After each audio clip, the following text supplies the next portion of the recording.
Welcome to Jiljil Telugu.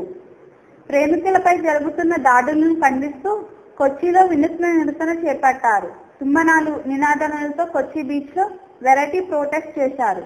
వందల మంది అక్కడికి చేరుకుని మోరల్ పోలీసింగ్ కి వ్యతిరేకంగా స్లోగన్స్ ఇచ్చారు. మాకు స్వేచ్ఛగా ఉండే హక్కు లేదా అని గొంతెత్తి ప్రశ్నించారు. ప్రపంచ మహిళా దినోత్సవం రోజు మోరల్ పోలీసింగ్ పేరుతో కొంతమంది శివసేన కార్యకర్తలు ప్రేమ జంట వెంటపడి కర్రలతో బెదిరిస్తూ అరుస్తూ ఇబ్బందులకు గురి చేశారు.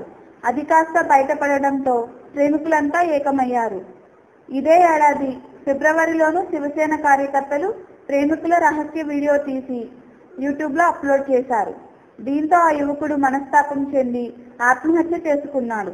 మరోవైపు లవర్స్ పై దాడులు చేసిన శివసేన కార్యకర్తలను పోలీసులు అరెస్ట్ చేశారు.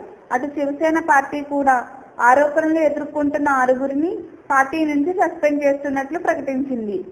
ఈ కేసులో నిర్లక్ష్యంగా వ్యవహరించిన ఒక పోలీస్ ని ప్రభుత్వం సస్పెండ్ చేసింది. అలానే 9 మందిని మరో చోటికి బదిలీ చేసింది.